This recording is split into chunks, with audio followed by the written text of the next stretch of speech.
好久没出去吃了，可是作为一个女明星，怎么可以97斤啊？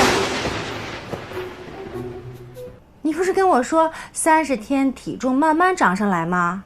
怎么1个星期就胖了5斤啊？体重的事情是我能说得准的吗？他难道没有自己的思想、自己的灵魂吗？你给我控制住好吗？你别30天给我胖15斤，回头那个博主又该骂你了。放心吧，我用小号看了，他最近被人拍了路透，起码胖了10斤，多大的脸啊，还敢说我？你这个体重计划这么饱满了啊？排位上新计划怎么样了？那就更饱满了，已经钻11了，星耀指日可待。这么快啊？于老师带你的吧？怎么可能？我都是单排。于老师他可冷酷了，我连续遇上坑爹队友10连败，他都不带我。哎呦，我今天晚上吃完最后一道大菜，我就开始控制，挂了。不是我，这个臭丫头。单排时，你会遇见各种情况和队友，有利于培养个人能力。而且比赛的时候，你会有2个路人队友，你并不知道他们的水平，所以要先做最坏的打算。哦。还有，上局排位是你坑了别人，不是队友坑你。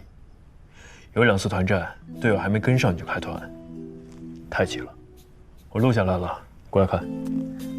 等一下，我再去称一下体重。刚才是早上空腹数据。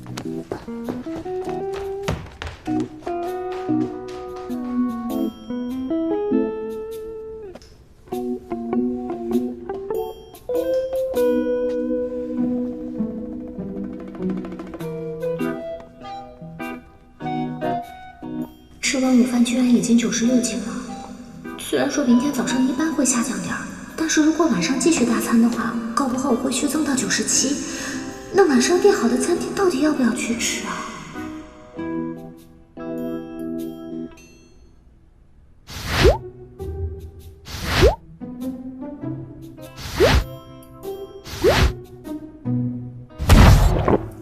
好久没出去吃了，可是作为一个女明星，怎么可以97斤啊？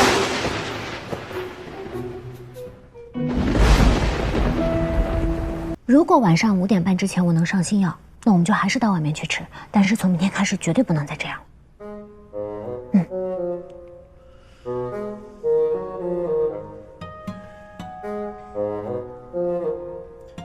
过来看上局的排位录像，快！将来你的孩子肯定很可怜。快点！结果第一次对招的时候，你要听到胜率比较多，这2回合尤其要注对方大约分享几何金，对方战是114，经济大约在7%。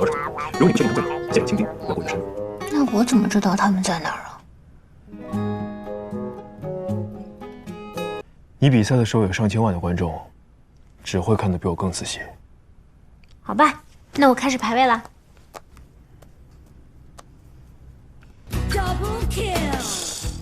对方中单和打野好像吵架了，站着被我杀。